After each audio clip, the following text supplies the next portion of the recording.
Good day, everyone. Hello, my name is Leonie Chube. I am a science writer visiting you from Cape Town today in South Africa.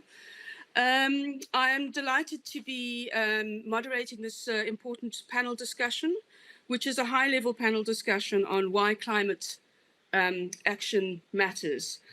We know that the most current science around climate is telling us that we have a 10-year window in which to radically restructure our global economy and reduce emissions so that we can avoid catastrophic changes to our climate. And of course, we lost a really critical year last year as COVID shut down the opportunity to have another round of negotiations for COP26. So in light of that, we are going to have a discussion today where we will consider the importance of these high-level multilateral discussions at an annual level. Since the postponement of COP26, 2021, this year, really is a crucial year to advance the Paris Agreement and to raise climate ambition. National and international recovery efforts must align to these goals. Our panel today is going to explore the role of climate diplomacy, the notion of the Green New Deal, key multilateral events, and how the EU and partner climate action can contribute to resilience and peace, focusing on adaptation and climate impacts. So we've had a few last-minute changes in our panel, but today we're going to be joined by Helena KÖNIG, who is the Deputy Secretary General of the European External Action Service for Economic and Global Affairs. We were going to have His Excellency, the former President of Niger, Mahamuda Asufi. Sorry, we've had some technical issues here, but unfortunately he has not been able to join us. We also have Wendell Trio, who is the Director of the Climate Action Network, CAN, in Europe. And we have Selwyn Hart, who is with the United Nations and is the Special Advisor to the Secretary General of the Assistant Secretary General of the Climate Action Team. We would like to invite each one of our speakers to start with a 5-minute brief introduction. While our speakers are presenting their thoughts, we would like our audience to send questions through to us via the chat function, which you will see on the right-hand side of the window. Once these are queued up, we can select them and then put them to our panelists. So, for Helena KÖNIG, I've been covering this story for 20 years now, and we hear the same language of diplomacy coming through every year: a call for stronger ambition, a call for greater fairness, and efforts to protect the vulnerable. But there seems to be a huge disconnect between this language, which sounds very nice, and what is actually happening in terms of emissions reduction and funding the mop-up operation that is going to have to happen globally. What do you see coming out of this year's multilateral negotiations? Thank you very much, Leonie, and I'm very happy to be here. Starting a bit more on climate change, and I think we all know that climate change is an existential threat to our livelihood, to humanity. At the same time, we know also that global climate action falls short of what is needed, despite all the good words, in order for us to reach the long-term goals of the Paris Agreement. So, of course, it's our action now that makes all the difference, what we do or what we don't do. At the same time, we know that millions of people are already being heavily affected by climate change. For example, if you look at figures from the UNHCR, more than 20 million people were forced to leave their homes last year because of extreme weather or other disasters following in its footsteps. And another example is in Sahel, where struggles over land actually killed more people than terrorism did in 2020. So this is real, and these are just two examples. There are plenty more examples that we see every day in the news, unfortunately. So I think one important part to also bring into this that it really makes our lives more insecure, whether it's through disasters or indeed whether it's through security issues that come up. Second point I wanted to make is cooperation, of course, and cooperation is really vital for us to go forward now. Of course, we have COP26 going up, and all these efforts in the next coming months needs to be focused on getting more countries on board and supporting the global efforts of climate change. What we have been doing on the EU, and as you pointed out, there's been a lot of talk about climate change. There have been ambitions, there are ambitions. I think we've seen a real change in the last years. What we have seen is that in our daily work, climate action, climate diplomacy is actually a daily feature of our work, whatever policy we're looking at, and that is here to stay.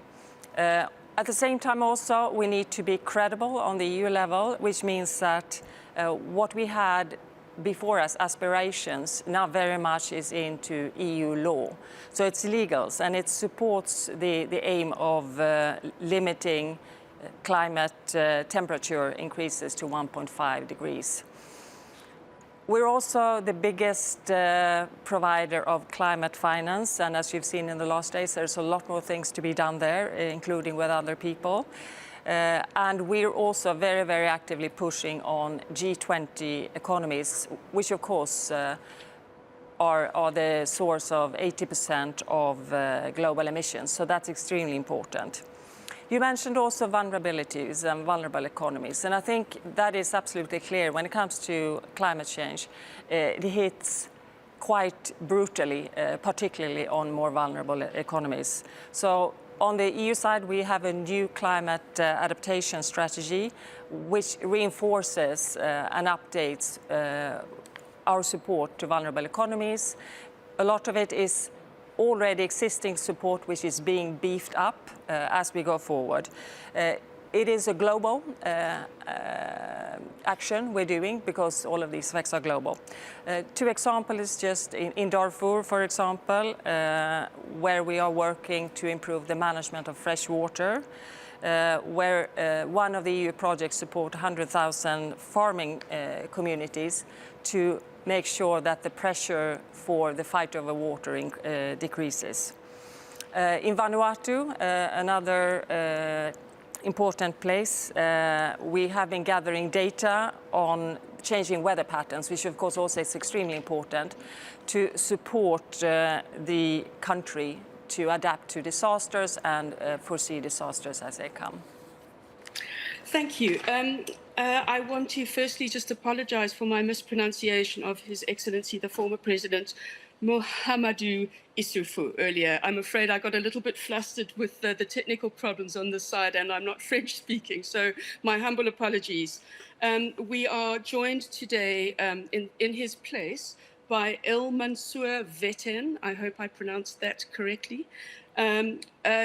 Mr. Vetten is the Executive Secretary of the Issoufou Foundation, and he is going to be representing the concerns of the Sahel region today. Mr. Vetten, from your perspective of the Sahel region, what do these West African countries most need from the kind of COP negotiations that are going to happen this year, specifically in order to keep the region stable, politically stable in the long term? Thank you very much, Madam. You have pronounced my name very well, actually perfectly. Thank you for that. I was supposed to read integrally a statement that was prepared for His Excellency the President. But now, since the format has changed to a discussion of this type, we welcome it. You have asked about our concerns in the Sahel region in this period, characterized by the multiple effects of COVID of the drought, of the environment degradation, of the insecurity, the rise of the terrorism, and some other big issues like identity-related issues in this region. All these are complicating to a great extent the challenges, making these challenges we face harder.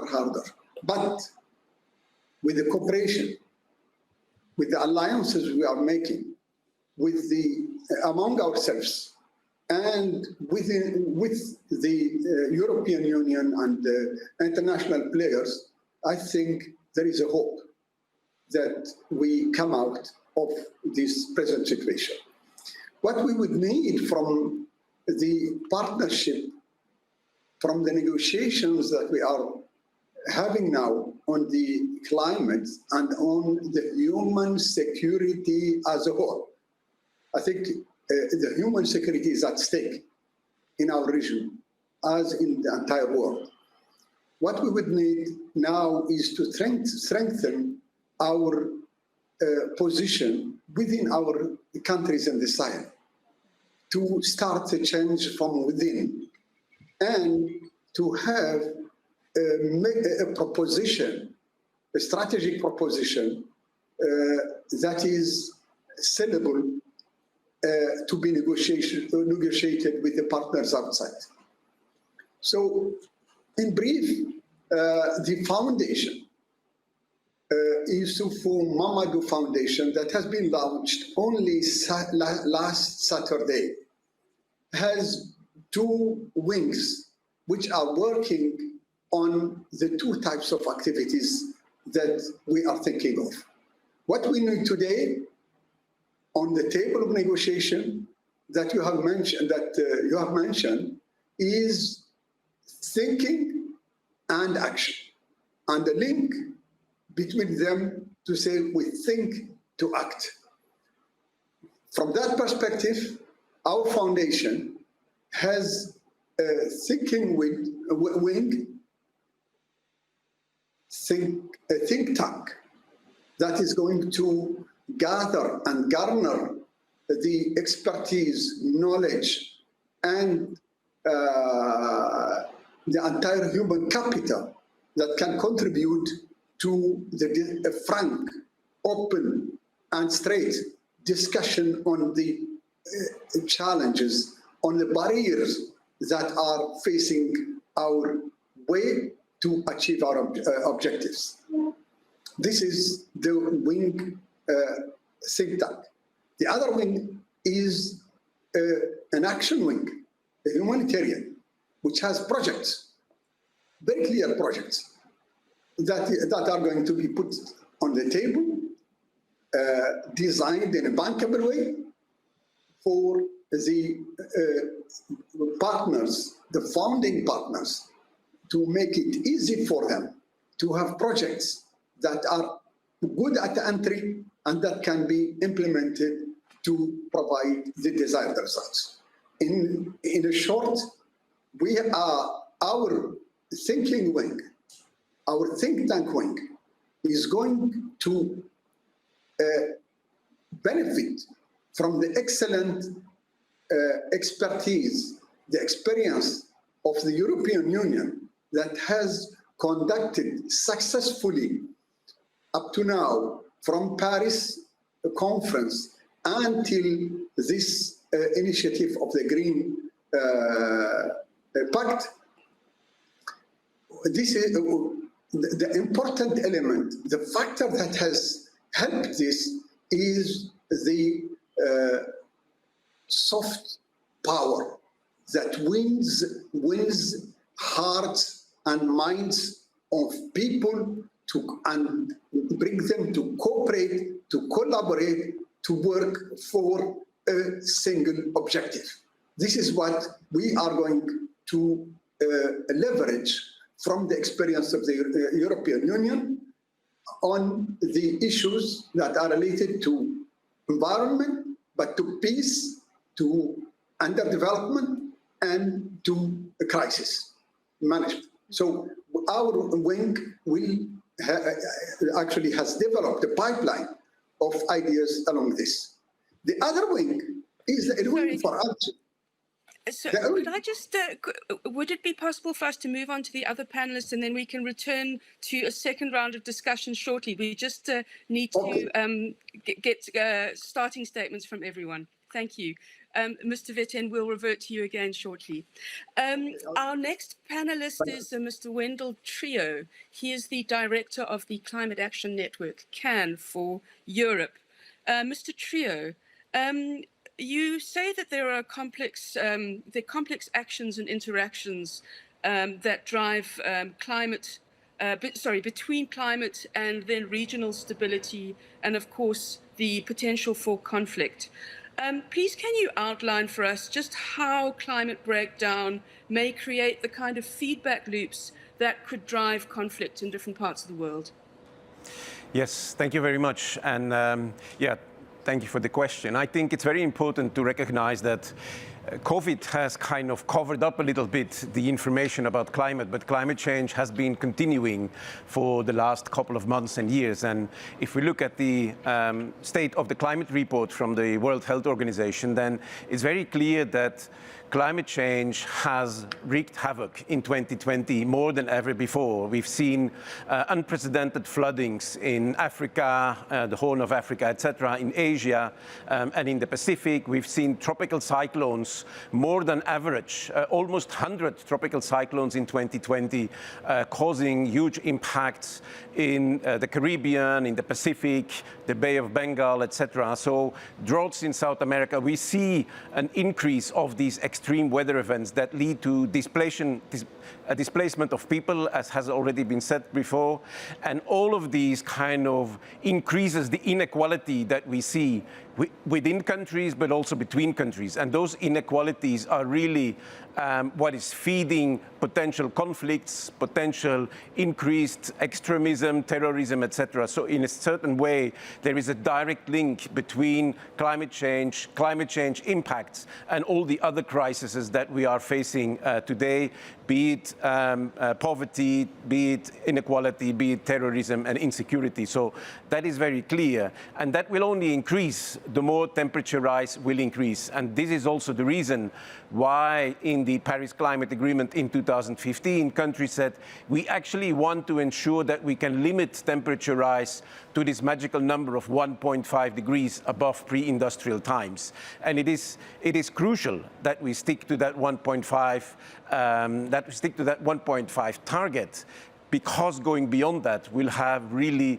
additional impacts that are hard to find. So doing that will need an incredible transformation of our economy, of our society, and such an incredible transformation will need international cooperation. And it's clear that all countries will need to be on board, and all countries will need to engage, be it engage in reducing emissions, and that's what is urgently needed by COP26, that more countries will make commitments to reduce their emissions, but we also need international solidarity, and so we need countries to contribute climate finance, and there's this big promise of $100 billion of US dollars a year by 2020 that unfortunately has not been met. We're stuck around 80 billion. So we haven't met the commitment that was made, and urgently developed countries need to give a clear signal to the developing world that they are still committed to that 100 billion. That will be crucial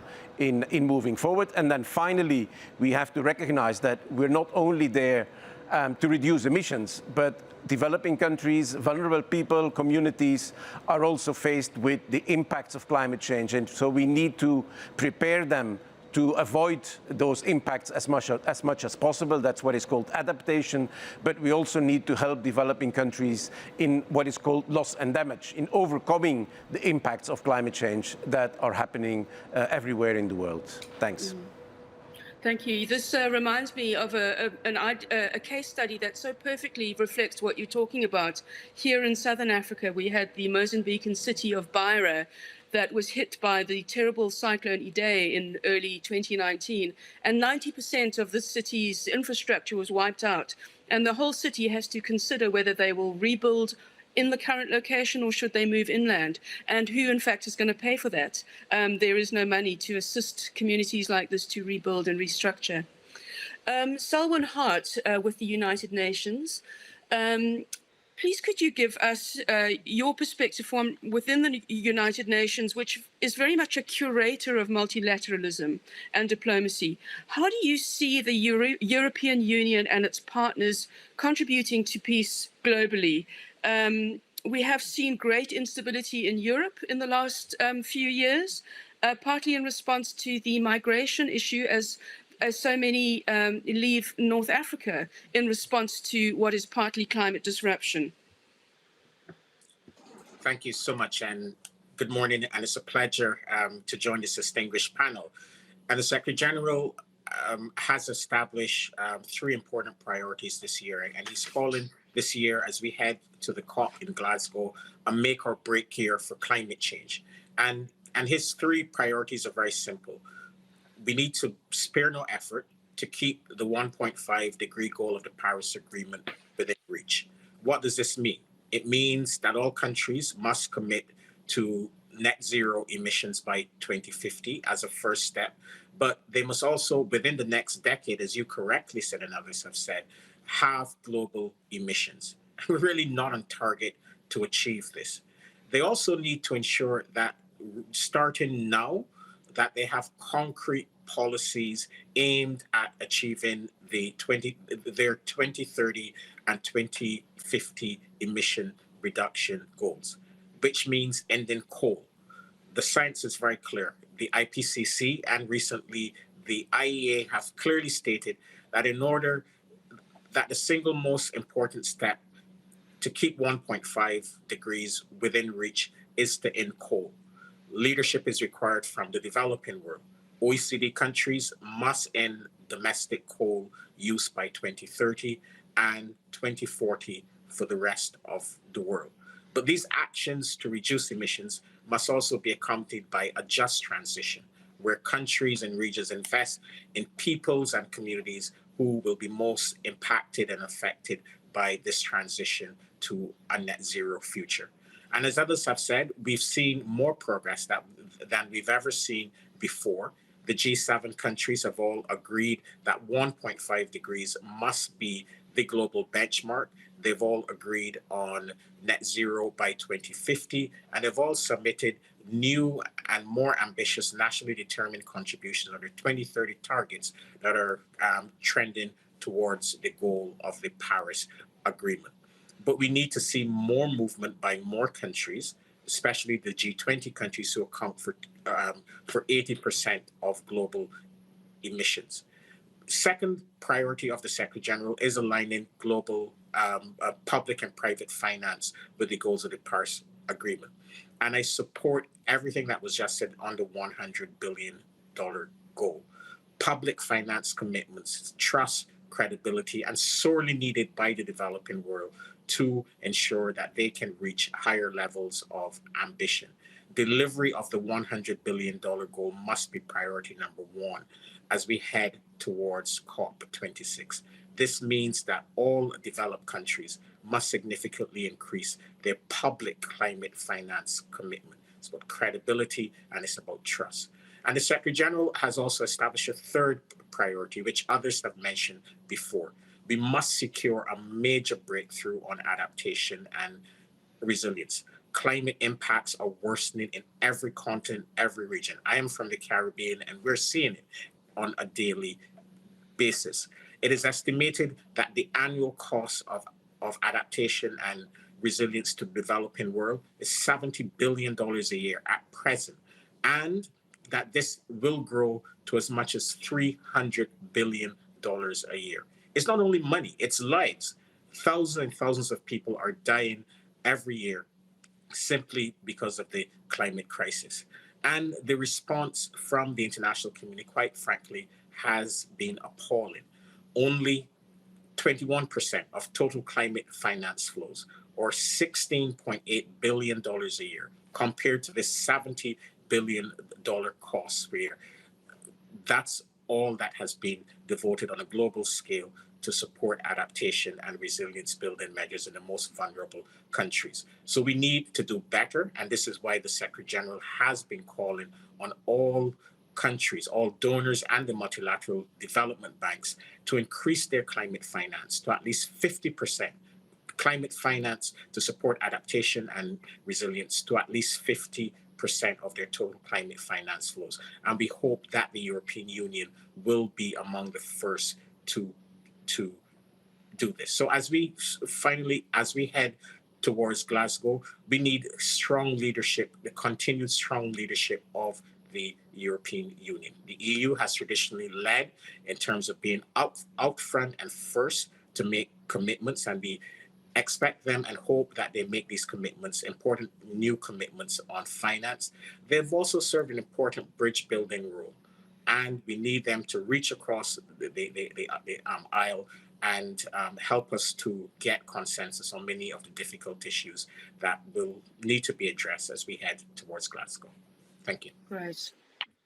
Thank you so much, Mr. Hart. That's great input. Just a reminder to our audience, please will you put any questions that you might have in our chat function? We're getting some interesting questions coming through. We don't have a huge amount of time, so I'm going to put some more questions to our panelists. And if you could keep your responses tight so that we can get through as many questions as possible in the next half an hour, and we will wrap up promptly at 3:30 Central European time. So a follow-up question for Ms. KÖNIG. Was it KÖNIG? I'm not sure how you pronounce that G. How do you view the relationship between the current trade policies and the implementation of the Paris Agreement? Thank you, Leonie. Well, actually, I don't think there is a big contradiction between international trade and climate action.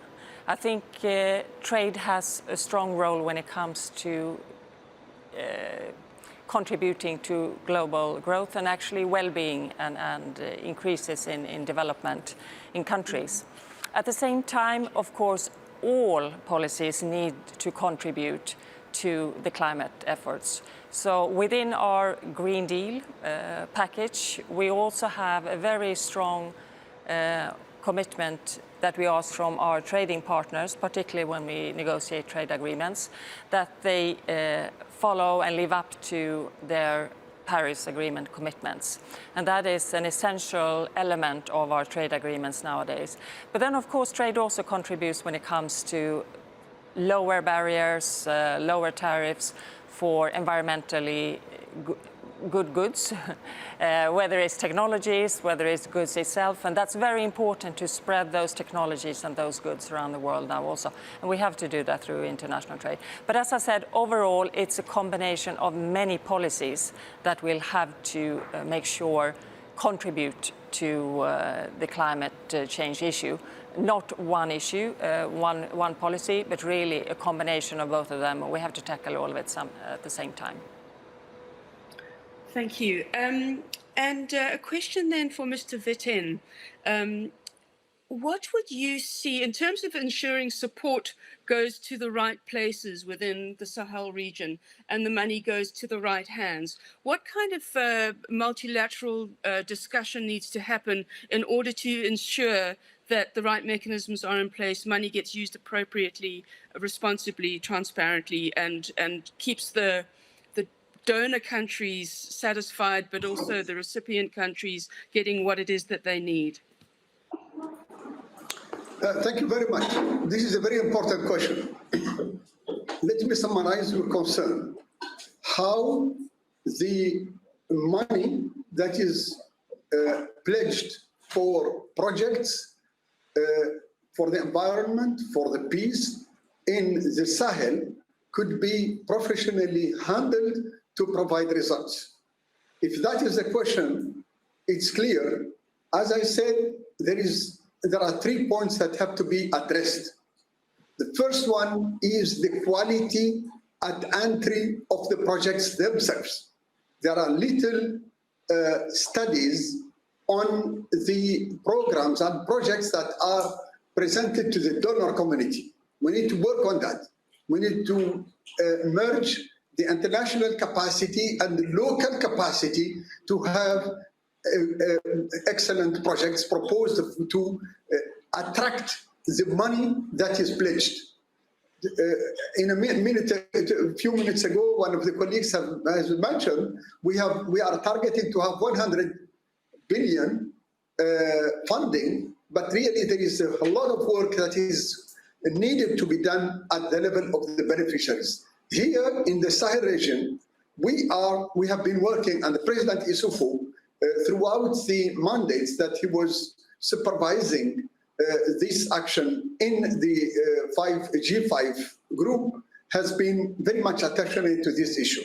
The second point is about the financial delivery. There could be trust funds that are supervised by both the donors and the beneficiaries, and working according to the state-of-the-art mechanism for financial delivery, for project financing, and also for combating terrorism and corruption. All these governance parameters can be very well included in the trust fund mechanism. The third part, the third and last point, is about the peer review and the attention by the countries cooperatively, together for the delivery of the projects and the efficiency within the performance of the financial mechanism. So I think these 3 points would help attracting more funding and getting the results on the environment, on the peace, on the development, and on the stability of the G5. Thank you. Thank you very much, Mr. Vetten. So a question now for Mr. Trio. In terms of Can Europe, what role is there, or do you see, for civil society in climate action and diplomacy? How does civil society fit into this mix? Thank you. Well, I think there are probably 2 big issues that I want to highlight. One is the issue of holding governments to account, and the other one is to kind of bridge cooperation across the globe. On the first one, we are confronted with a very specific problem, which is that countries make collective commitments, such as in the Paris Agreement, to limit temperature rise to 1.5 degrees, to provide $100 billion US a year, but they don't match with the combination of all of the individual commitments that countries make. So despite the 1.5 commitment, we're heading still towards 2.5 degrees Celsius at best. Despite the 100 billion commitment, we're at, as I said, around 80 billion. So our task is really to ensure that governments stick to their commitments and that they implement the most ambitious action that is possible, both at home as well as in terms of the contributions they can make to the international level. So that's one issue. The second one is that as NGOs around the world, we're not only very much connected to what is happening on the ground, with people on the ground, with governments and so on, but we're also connected amongst each other. And we are able to go beyond the differences in the different countries we're coming from and come to joint proposals, things that we believe that would be good for countries to do, that would be solutions for problems they have during the negotiations, that would be outcomes that really can stand the challenge of whether we're doing the right thing. And I think there, as NGOs, we're able to go beyond the national divisions and come up with proposals that really can contribute to making progress. Thank you. Thank you. Mr. Hart, let's come back to you, please, and get the United Nations perspective once again. from your perspective, what does the EU expect specifically from, sorry, what does the UN expect specifically from the EU in terms of support for climate vulnerable and fragile countries ahead of COP26 happening later this year? Let's be specific. Thank you so much. And that's a really great question. And the expectations of the European Union, I would say, are threefold. So, or is threefold. We definitely need the European Union to be a leader, continue to be that leader that it has always been on the delivery of specific outcomes related to the climate process. On finance, we definitely need the European Union to continue to be a credible partner on providing climate finance to the most vulnerable countries, the developing world, but especially to the most vulnerable countries. We need the EU and its members really to ensure that they honor their individual and collective commitments towards meeting the $100 billion goal. Given the enormity of the challenge associated with adaptation and resilience, and the fact that adaptation and resilience continues to be underfunded, it's absolutely essential that the EU makes a strong commitment around ensuring that at least half of its climate finance flows go towards bridging that gap. As I said earlier, you have a situation where the adaptation and resilience costs that developing countries are currently facing is around 70 billion a year, and if countries don't have the resources to make the investments in adaptation and resilience, that could rise to as much as 300 billion a year by 2030, which is a mere 9 years away from now. So that 50% call by the Secretary General really needs to be heeded by all of the European Union. Similarly, or in parallel, it's absolutely essential that issues around simplifying access for the most vulnerable, be it the small island developing states, the least developed countries, or countries in Africa, that significant action is taken to ensure that these countries can get ease of access to these resources. At present, SIDS only receive 2% of total climate finance flows, and the LDC is about 14%. And these two categories of countries are countries on the front lines of the climate crisis, and the world needs to do a lot better in terms of ensuring that vulnerable countries are able to have access to available climate finance. Finally, the EU needs to continue to burn or to be the champion of ambition. Ambition and urgency must be the mantra as we head towards Glasgow. We need to meet that 1.5-degree goal. We need ambition on finance and on adaptation. And the EU has traditionally served, along with other groups like the small island developing states, they've always been champions of ambition. And that really needs to continue as we head towards Glasgow. And thank you very much. And I think it's also worth remembering that while these pledges and promises are fantastic on paper, the actual reality of our emissions trajectory is that we're heading for way, way, way above that, and we have a lot of work to do. A question for Ms. KÖNIG, please. In terms of which countries do you see the European Union needing to prioritize its diplomatic alliances with? Where are the gaps? Where do we need to step in and boost alliances? Thank you. That's a good question. And I think some of it you've seen visually in the last days. Of course, key in this, as I mentioned before, are G20 countries, because A, they stand for 80% of emissions, and B, many of them have actually funds to support the more vulnerable economies. So very much a focus when we have summits, as you've seen recently, that goes for all bigger countries, bigger emitters, and try to cooperate, get commitments in the summits, have a dialogue and get the buy-in for common goals, whether it comes to emissions reductions or whether it comes to funding in multilateral finance mechanism.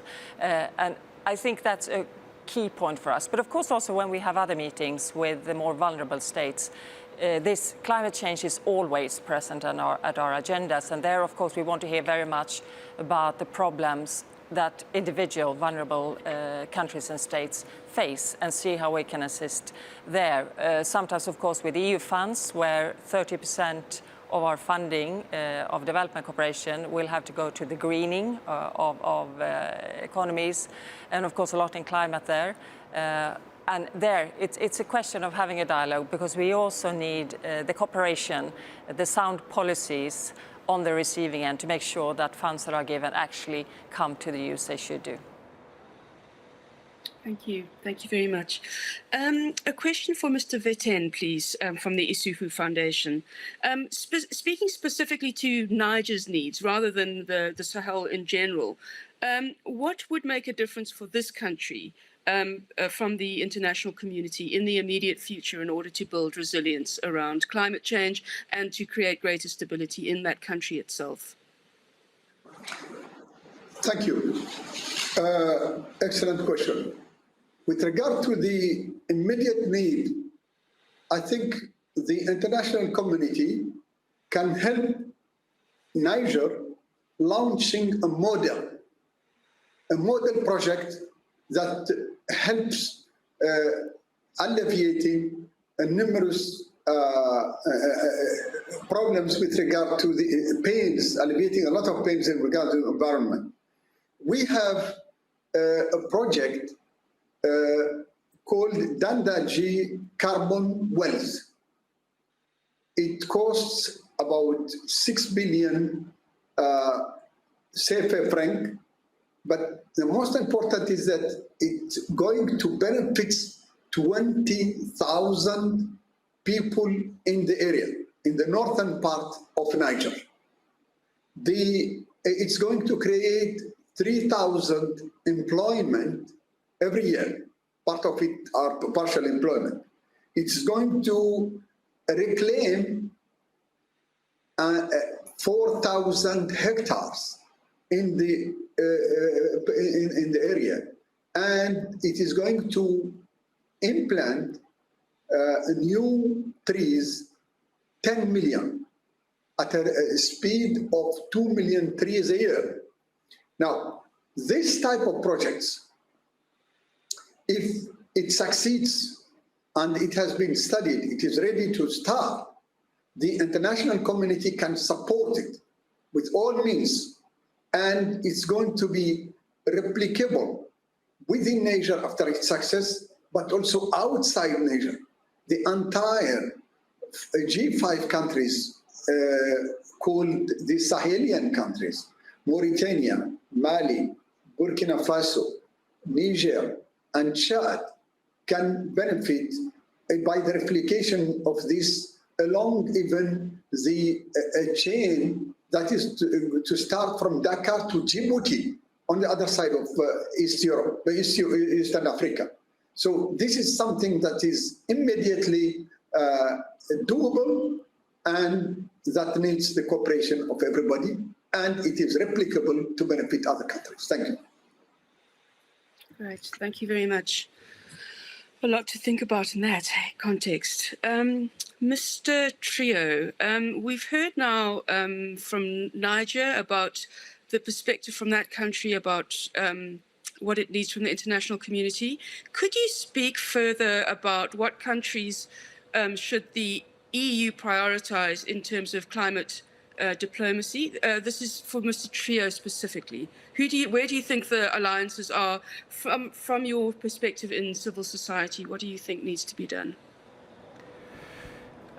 Yes, well, I think further to what Ms. KÖNIG already said, it is of course important that the diplomacy has different angles, and one of those angles is to ensure that the EU speaks with those who are having the biggest impact on emissions. And that's the group of G20, it's the developed countries, etc., and ensure that we push them to come to stronger commitments and pledges and action on the ground. At the same time, I think it's also crucial that the EU strengthens its connection with countries who are most vulnerable to climate change. And it has this history of cooperation with the African, Caribbean and Pacific countries. So the EU is actually excellently placed to build a strong alliance with those vulnerable countries and to become kind of a champion supporting the needs, demands, desires from the vulnerable countries to ensure that actually sufficient action is taken to help prevent climate change impacts and to help accommodate where the impact is happening. So I think both are extremely important, to work with the big emitters and bring them on board and ensure they move further well beyond their comfort zone, and to work with the vulnerable countries to ensure that they feel supported by one of those big players in the global economy to support their rights. So the one thing that I have not heard come through in this discussion, and which I would actually like some input from Mr. Trio and maybe Ms. Koenig as well, is the role of private corporations in all of this. You know, we see multilateralism as, involving countries, governments, politicians. But within the climate, within the carbon pollution space, it's actually private corporations that are very powerful in the international negotiating space and are responsible for a lot of these emissions. How does one bring the private sector into these diplomatic halls? Okay, let me start then. Very important point. One part of everything we do is also to make sure that we have a discussion with the private sector, whether it comes to funding for specific activities. And as I mentioned before, the green component of initiatives is really central to everything we do right now. And that, of course, if we're looking for funding for a bigger project, whether we search it from international institutions or whether we search it from private sector, again, which normally has quite a substantial amount of money, that component is something that we have to have buy-in on. So otherwise we won't be able to fund it. And that I think is key. But I think also with the money that we need, and again, we talked 100 billion per year, it's a lot of money. You need to have private funding coming into that one also. So you have to have clear guidelines. And of course, we do have a number of legislative initiatives also underway, which will have an impact on how business is conducting their business to make sure that it's sustainable. And I think that we will have to continue to do. And I think we're having more and more businesses taking into account the green aspect of things, and also realizing that if they don't do, not only will it be a liability for people, but it will actually be a liability for their companies also. And that I think we will have to continue and push on. Okay. If I... Yes, Mr. Trio, would you like to just give some feedback quickly? Yes, I mean, we see a huge amount of corporations taking voluntary action to reduce emissions, contribute to climate finance, etc. That is all very good, but it is not enough. I think we can't just leave it to companies to voluntarily do certain things. We need to ensure that governments regulate and hold companies to account, and I think that's an important task that we expect from governments to do. Now, of course, the challenge is that we have a lot of international corporations that have a lot of power well beyond individual countries, and this is where international intergovernmental cooperation, amongst others, within the United Nations is extremely important to set a number of basic rules for companies and corporations, and to limit what they can do and to ensure that they also contribute to the transition that is needed. Thank you. Yes, it strikes me that until now, so much of the response from the private sector has appeared to be voluntary and a nice to have for them as a way of curating the reputation rather than as a legal requirement of getting the polluter to pay. So there's some thoughts there. Again, to Mr. Hart, you highlighted in your previous statement some of the key elements of the Paris Agreement and the UNFCCC. Do you see any other multilateral fora as important for progressing climate action, other than just at these COPs? Thanks.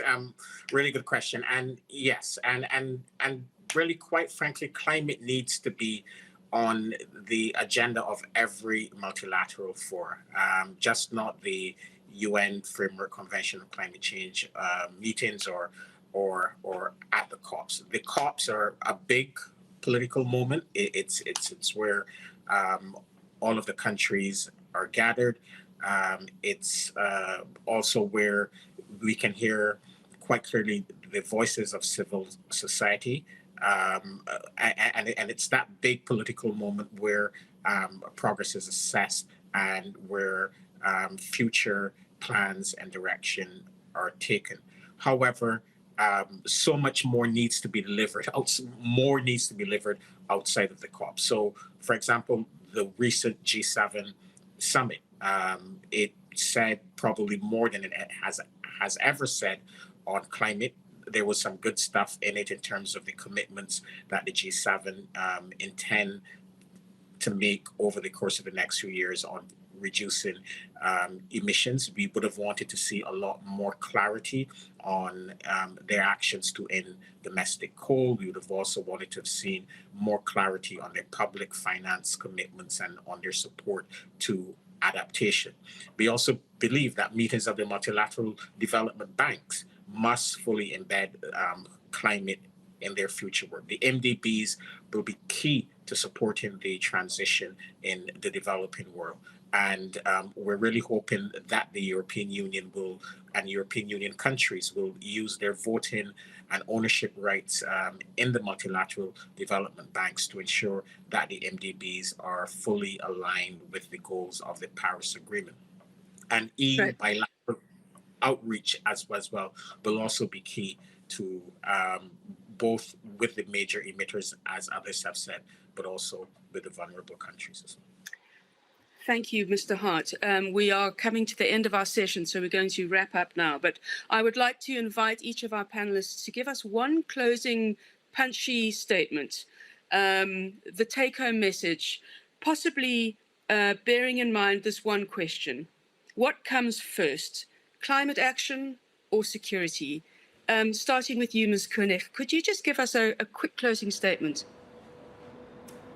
For me, climate action and security is now part of the same thing. I think we're seeing more and more examples that real security issues and situations are developing because of climate effects. So it's more of a sense that the climate effects are spreading into more and more parts of our life.